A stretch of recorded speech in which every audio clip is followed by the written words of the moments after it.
नमस्कार दोस्तों, इस वीडियो में हम लोग जिस टॉपिक पर बात करेंगे वो कुछ इस प्रकार है। What is gauge, classification of gauge and types of gauge. ये टॉपिक्स देख के आप समझ गए होंगे कि आज का वीडियो गेज के ऊपर होने वाला है। तो सबसे पहले हम जान लेते हैं कि गेज क्या होता है, यानी गेज से आप क्या समझते हैं और इसके क्या लाभ हैं। मास प्रोडक्शन में सभी पार्ट्स को एक ही साइज का बनाना असंभव होता है, अतः पार्ट्स के विभिन्न साइज उपयोगिता के आधार पर एक निश्चित सीमा में बनाए जाते हैं। यह सीमा पार्ट के इंटरचेंजेबिलिटी को ध्यान में रखते हुए निर्धारित किया जाता है। पार्ट्स के साइज में जितनी ज़्यादा टॉलरेंस होगी उसकी प्रोडक्शन उतनी ही ज़्यादा सुविधापूर्वक व कम समय में हो सकती है। इस बारे में हम इस वीडियो में विस्तार से जानेंगे। उससे पहले हम थोड़ा सा गेज के डेफिनेशन को देख लेते हैं। Gauge is a device which is used for measuring and comparing a job to control the size during और after the process of manufacturing in order to get the interchangeability. यानी कि gauge एक ऐसा मापक यंत्र है जिसके द्वारा हम पार्ट के साइज को माप कर तथा तुलना करके मैन्युफैक्चरिंग के समय या बाद में कंट्रोल करते हैं, जिससे कि उसकी इंटरचेंजेबिलिटी यानी दोनों के बीच में क्या चेंजिंग आई है इसको सुनिश्चित किया जा सके। साधारण workshop gauge high carbon steel के बनाए जाते हैं, जिन्हें हार्ड करने के बाद ग्राइंड तथा लैपिंग करके सही किया जाता है। बार बार प्रयोग होने से ये घिस जाते हैं। गेज को घिसने से बचाने के लिए उसकी मापने वाली सतह पर क्रोमियम की परत पर इलेक्ट्रोप्लेटिंग चढ़ा दी जाती है। उसके बाद लैपिंग करके साइज को एक्यूरेट किया जाता है। अधिक जो अच्छी क्वालिटी के जो गेज हैं वो क्रोमियम स्टील या वेनेडियम स्टील के बनाए जाते हैं। कभी कभी गेजों को घिसने से बचाने के लिए जो गेज का सरफेस है उसको टंगस्टन कार्बाइड की टिप ब्रेस कराकर उसकी ग्राइंडिंग तथा लैपिंग करके जिस तरह का साइज चाहिए वैसा तैयार किया जाता है। गेज को साइज पर दी गई टॉलरेंस के 10वें भाग तक एक्यूरेट बनाया जाता है। जैसे कि 0.01 mm की टॉलरेंस के लिए गेज को 0.001 mm की एक्यूरेसी में फिनिशिंग किया जाता है। हमारा दूसरा टॉपिक है गेज का वर्गीकरण यानी क्लासिफिकेशन ऑफ गेज। गेज को उनकी उपयोगिता के आधार पर 3 कैटेगरी में बांटा गया है: workshop gauge, inspection gauge and master gauge. इसमें जो वर्कशॉप गेज हैं वो वर्कशॉप में मशीन पर जब वर्कर कार्य कर रहे होते हैं तो उस टाइम अपने जो भी जॉब है, जो आपका वर्कपीस है, उसको परखने के लिए यानी चेक करने के लिए इस गेज का प्रयोग करते हैं और इसको हम वर्कशॉप गेज के नाम से पुकारते हैं या कहते हैं, क्योंकि हम जहां काम कर रहे होते हैं इस गेज को वहीं पर रखते हैं। इस गेज के द्वारा प्रोडक्शन कार्य किया जाता है और यह गेज प्रतिदिन प्रयोग में आता है। जैसे मान लीजिए हम किसी भी सीएनसी मशीन पे कोई वर्कशॉप में अपना एक पार्ट है उसको फिनिशिंग कर रहे हैं, तो फिनिशिंग करने के बाद जो हमारा वहाँ का गेज है एक परमानेंटली उसी जगह पे गेज रखा रहता है। बार बार उससे हम चेक करते हैं कि हमारा जो इक्विपमेंट निकला है वो सही है या नहीं है, क्योंकि वर्कशॉप में या सीएनसी में या वीएमसी में जब भी आप पार्ट या कोई भी इक्विपमेंट बनाते हैं तो उसकी जो टाइमिंग है कम से कम 30 सेकेंड, 15 सेकेंड या फिर 1 मिनट का रहता है। तो आप हर बार हर कंपोनेंट को चेक करना वहाँ ज़रूरी रहता है एक्यूरेसी के लिए। तो वर्कशॉप गेज में आप तुरंत चेक कर सकते हैं। उसके बाद है इंस्पेक्शन गेज। वर्कशॉप में मशीन पर प्रयोग होने वाला जो वर्कशॉप गेज था, अभी जैसे हमने पिछले बताया, तो वो प्रोडक्शन कार्य की जांच जो हमारा इक्विपमेंट लगातार निकलता जा रहा है उसका जांच करते करते वो गेज भी थोड़ा बहुत घिस जाता है, जिस कारण जो जॉब का जो मेज़रमेंट है उसमें डिफरेंस आने लगता है। इसलिए समय समय पर वर्कशॉप गेज का जांच इंस्पेक्शन गेज द्वारा किया जाता है, जिससे जॉब की इंटरचेंजेबिलिटी में अंतर ना पड़े। कार्यशाला में बने जॉब की परख में भी इंस्पेक्शन गेज ही प्रयोग किया जाता है। वर्कशॉप गेज तथा इंस्पेक्शन गेज का जो मेज़रमेंट है वो एक समान ही रहता है। जब भी इंस्पेक्शन रूम में होने वाले गेज से जॉब में अंतर लगने लगता है यानी दोनों के बीच डिफरेंस आने लगता है, तभी हम ये मान लेते हैं कि वर्कशॉप गेज में प्रॉब्लम आ गया है, वो ज़्यादा घिस गया है। उस समय वर्कशॉप गेज का इंस्पेक्शन करते हैं और इस कमी को दूर करके जॉब में आने वाले जो हमारे प्रॉब्लम है उसको हटा सकते हैं। और लास्ट है मास्टर गेज। जिस प्रकार मशीन का प्रयोग किए जाने वाले वर्कशॉप गेज में त्रुटि आ जाती है, उसी प्रकार इंस्पेक्शन कक्ष में भी जॉब को लगातार परख से इंस्पेक्शन गेज पे भी अंतर पड़ने लगता है या हो सकता है कि वो उसमें भी प्रॉब्लम आ रही हो। तो इस प्रकार जिस गेज की सहायता से इंस्पेक्शन गेज की प्रॉब्लम को दूर कर सकते हैं उसे हम मास्टर गेज के नाम से पुकारते हैं। मास्टर गेज की सहायता से केवल इंस्पेक्शन गेज को ही परख सकते हैं। इसका प्रयोग उत्पादन की परख करते समय नहीं किया जा सकता, यानी कि जब आप प्रोडक्शन निकाल रहे होते हैं उस टाइम हम मास्टर गेज का यूज़ नहीं करते हैं। यही कारण है कि ये लंबे समय तक अपनी एक्यूरेसी बनाए रहते हैं, क्योंकि ये यूज़ बहुत कम होता है। मास्टर गेज हम तभी यूज करेंगे जब हमारा इंस्पेक्शन गेज या वर्कशॉप गेज उसमें कुछ हमें लगेगा कि फॉल्ट है या प्रॉब्लम है या बहुत ज़्यादा यूज़ हो गया है। तो ये थे क्लासिफिकेशन ऑफ गेज। अब हम जान लेते हैं गेज कितने टाइप के होते हैं। गेज द्वारा विभिन्न प्रकार की माप ली जाती है, जैसे थ्रेड की पिच, फिलेट का रेडियस, किसी होल का व्यास, स्लिट की चौड़ाई, किसी जॉब की लंबाई, टेपर का एंगल। इस तरह के कई सारे मेजरमेंट है जो कि गेज द्वारा लिया जाता है। इन सब के लिए हम अलग अलग प्रकार के गेज का प्रयोग करते हैं। वो गेज कितने टाइप्स के होते हैं उसके बारे में हम एक एक करके इमेज के साथ जानते हैं। गेज के टाइप्स में सबसे पहला गेज है लिमिट गेज। लिमिट गेज द्वारा हम किसी जॉब के किसी साइज का लोअर लिमिट तथा अपर लिमिट के अंदर इंस्पेक्शन करके यह निर्धारित करते हैं कि उसका साइज इन दोनों लिमिट के अंदर है। इसमें एक साइड को गो तथा दूसरे साइड को नॉट गो कहते हैं। लिमिट गेज की उपयोगिता के आधार पर इसके भी कई टाइप होते हैं, जैसे snap gauge, plug gauge, ring gauge, caliper gauge और गैप गेज। लिमिट गेज किसी जॉब का एक्चुअल साइज नहीं नापता, बल्कि यह निश्चय करता है कि उसका साइज जो एक लिमिट दिया हुआ है उसके अंदर है कि नहीं है। इसी आधार पर जॉब को एक्सेप्ट या फिर रिजेक्ट किया जाता है। इन गेज में दो साइज बने हुए होते हैं, जैसा कि हमने बताया, एक गो और एक नॉट गो। गो उस जो अपना डायमेंशन है उसके भीतर गो यानी परफेक्टली जाना चाहिए, और नॉट गो में वो एंटर नहीं करना चाहिए। नेक्स्ट टाइप है रेडियस गेज।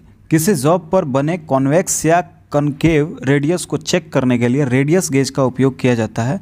अक्सर यह किसी जॉब में वेल्डिंग द्वारा अन्य प्रकार से बनी फिलेट का रेडियस चेक करने के लिए भी प्रयोग किया जाता है, इसलिए इसे फिलेट गेज के नाम से भी जाना जाता है। जैसा कि आप इस इमेज में देख सकते हैं, इसमें विभिन्न रेडियस के आर्क पर कड़ी हुई पत्तियां जो कई ब्लेड्स हैं उनके सेट होते हैं। इन ब्लेड्स को एक केसिंग के अंदर नट बोल्ट के द्वारा फिट किया गया होता है। ये जो भारतीय मानक संस्थान है ISI 5373 1969 के अनुसार 0.6 से 25 mm साइज के रेडियस तक में 3 सेट में बनाए जाते हैं। नेक्स्ट है फिलर गेज। फिलर गेज के द्वारा आपस में फिट की हुई दो पार्ट्स के मध्य बनी स्लिट की जांच की जा सकती है। इसके लिए विभिन्न मोटाई की कार्बन स्टील की ग्राइंड की हुई पत्तियां प्रयोग में लाई जाती हैं। विभिन्न मोटाई के गेजों को सेट बनाकर एक होल्डर में रिवेट के द्वारा या स्क्रू द्वारा फिट किए रहते हैं। प्रत्येक पत्ती पर एक साइड में उसकी मोटाई यानी कि कितना मोटा है ये माप लिखा रहता है। यह फीलर गेज इंचेज में तथा मिलीमीटर दोनों माप में उपलब्ध होते हैं। इन सेट में विभिन्न रेंज के मापों की विभिन्न संख्याओं की पत्तियां रहती हैं। फीलर गेज का उपयोग गैप की माप लेने के लिए उसमें फीलर गेज को उस गैप में फिल करके यानी डाल के देखा जाता है। यदि ब्लेड गैप में हल्का सा बल देने पर चला जाता है तो इसी ब्लेड पर लिखी ब्लेड की मोटाई उस गैप की माप हो जाती है। गैप को मापने के लिए एक से अधिक ब्लेडों का एक साथ प्रयोग किया जा सकता है। बाद में उसे हम काउंट करके उसकी मोटाई पता कर लेंगे।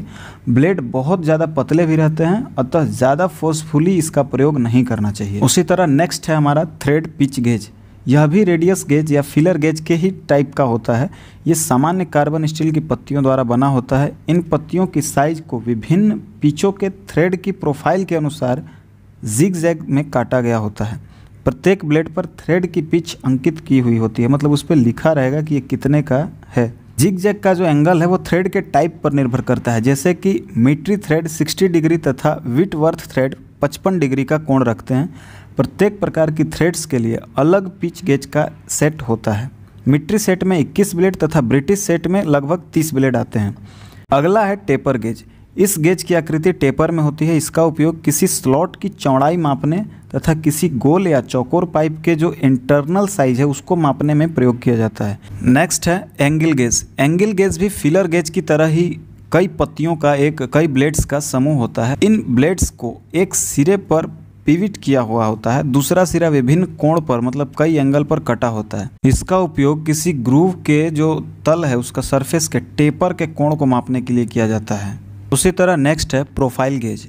इस गेज का प्रयोग किसी जॉब के बाहरी या अंदरूनी इंटरनल प्रोफाइल को चेक करने के लिए किया जाता है। इसका आकार जॉब के बाहरी आकार से मेल करता है। गेज के टाइप में हमारा अगला गेज है वायर गेज। जैसा कि नाम से ही समझ में आ रहा है, वायर गेज यानी कि ये वायर के जो तार होते हैं, वायर है, उसकी मोटाई को नापने के लिए किया जाता है। इसके द्वारा चादर की मोटाई भी चेक की जा सकती है। वायर गेज में एक गोल या आयताकार स्ट्रिप होता है जिसमें हर अलग अलग साइज के स्लॉट कटे हुए होते हैं और इन स्लॉट का साइज 0.25 mm से लेकर के 5 mm तक होता है। अमेरिकन स्टैंडर्ड वायर गेज में एक गेज 0.2893 इंचेस से 36 गेज यानी कि 0.005 इंचेस तक लगातार घटते हुए क्रम में होता है। यहाँ यह ध्यान देना चाहिए कि गेज साइज बढ़ने पर सीट या तार की वास्तविक मोटाई घटती है। किसी वायर या सीट की मोटाई मापने के लिए उसको संभावित स्लॉट में लगाकर जांचा जाता है। जिस साइज में ठीक ठाक बैठ जाता है वही उस तार या चादर की मोटाई होती है। नेक्स्ट गेज है ड्रिल एंगल गेज। ड्रिल को ग्राइंड करते समय उसका पॉइंट एंगल यानी कि 118 डिग्री का बनाया जाता है। यह कोण कम या अधिक होने पर ड्रिल ठीक से कार्य नहीं कर पाता। दूसरे ड्रिल के दोनों लिप्स बराबर होने चाहिए। छोटे बड़े होने से ड्रिल एक ओर को अधिक कटाई करता है तथा होल का साइज भी बड़ा बना देता है। ड्रिल एंगल गेज के द्वारा ड्रिल का पॉइंट एंगल तथा उसके दोनों लिप्स को मापा जा सकता है। जैसा आप इस इमेज में देख पा रहे हैं, ड्रिल एंगल एक दिखाया गया है। यह 59 डिग्री के कोण पर एक पत्ती को काट कर बनाया जाता है। नेक्स्ट टाइप है ड्रिल गेज। हम जानते हैं कि प्रत्येक ड्रिल के शैंक पर उसका साइज प्रिंट रहता है, लेकिन ड्रिल के बहुत अधिक प्रयोग करने से या कभी ड्रिल चक में घूम जाने से यह साइज जो है वो मिट जाता है। तो ड्रिल गेज की सहायता से हम आसानी से नाप सकते हैं कि यह ड्रिल किस साइज का है। इस ड्रिल गेज के प्रत्येक होल पर उसका साइज भी मेंशन किया हुआ रहता है और उस ड्रिल को उसी होल में डालकर उसका साइज हम चेक कर सकते हैं। गेज टाइप में नेक्स्ट है सेंटर गेज। यह एक कार्बन स्टील की पत्ती में विभिन्न कोण को काट कर बनाया जाता है। नॉर्मली ये कोण 60 डिग्री, 55 डिग्री या 47.5 डिग्री के होते हैं, जैसा कि आप इस इमेज में देख पा रहे होंगे। गेज के सेंटर में 60 डिग्री का इंटरनल तथा एक्सटर्नल कोण बना होता है। साइड में 55 डिग्री तथा 47.5 डिग्री के एंगल बने होते हैं। ये गेज थ्रेड काटने के लिए टूल बनाते समय कोण को मतलब जो उसका एंगल है उसको चेक करने के काम में आता है। टूल सही एंगल का बनाने पर उस जॉब के साथ ठीक ठाक समकोण पर बांधने के लिए उस गेज का उपयोग किया जाता है। उसी तरह से हमारा नेक्स्ट गेज है टेलीस्कोपिक गेज। जब हमें बहुत ज़्यादा गहराई में कोई माप लेना हो तो टेलीस्कोपिक गेज का प्रयोग किया जाता है। जैसा कि आप इस इमेज में देख पा रहे हैं, इसमें किसी भी बोर या स्लॉट की माप लेने के लिए एक लंबे हैंडल में प्लंजर लगे होते हैं जो एक स्प्रिंग के द्वारा खुलते हैं तथा किसी भी साइज के जॉब के अंदर जाकर हैंडल में लगे लॉकिंग स्क्रू के द्वारा लॉक किए जा सकते हैं। अब इस प्लंजर के साइज़ को आउटसाइड माइक्रोमीटर के द्वारा माप लिया जाता है। एक सेट में 5 टेलीस्कोपिक गेज होते हैं जिसकी माप 12.7 mm से लेकर 152.4 mm तक का होता है। टाइप्स ऑफ गेज के इस लिस्ट में जो हमारा अगला है वो है स्मॉल होल गेज।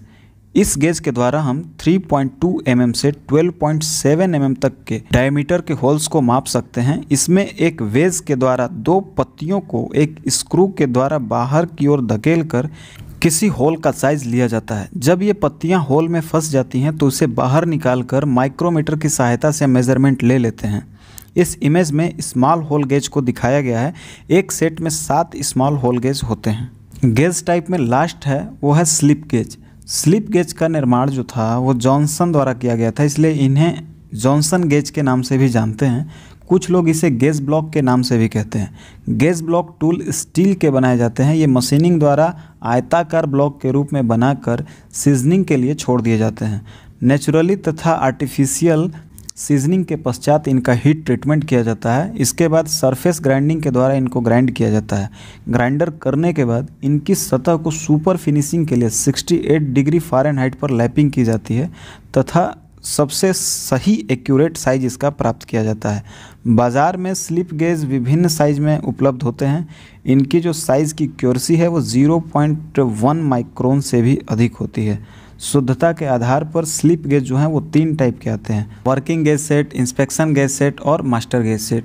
इनका भी उपयोग वैसा ही है जैसा हमने पीछे बताया। जैसे वर्किंग गेज सेट है इसको बी ग्रेड में रखते हैं, इंस्पेक्शन गेज सेट है उसको ए ग्रेड में और मास्टर गेज सेट को डबल ए ग्रेड में रखते हैं। ऐसा इसलिए क्योंकि जो वर्किंग गेज सेट है वो ज़्यादा प्रयोग होता है। Inspection gauge set working gauge set के प्रॉब्लम आने पे या उसकी शुद्धता को चेक करने के लिए करते हैं, और एक मास्टर गेज सेट होता है जो कि बिल्कुल मास्टर है, उसी के आधार पर हम इंस्पेक्शन गेज और वर्किंग गेज को इंस्पेक्ट करते हैं यानी चेक करते हैं। तो उम्मीद है दोस्तों गेज का ये वीडियो आपको बहुत यूज़फुल लगा होगा और गेज से रिलेटेड आपकी सारी जो जानकारी होगी वो कुछ अपडेट हो गई होंगी। और भी ऐसे ही जानकारी के लिए हमारे चैनल को आप सब्सक्राइब ज़रूर करें और ये वीडियो अपने उन दोस्तों के साथ शेयर करें जिन्हें इनकी ज़रूरत हो। और ये वीडियो कैसा लगा कमेंट में ज़रूर बताएं और लाइक करना ना भूलें। मिलते हैं ऐसे ही यूज़फुल वीडियो के साथ अगले वीडियो में। Thank you.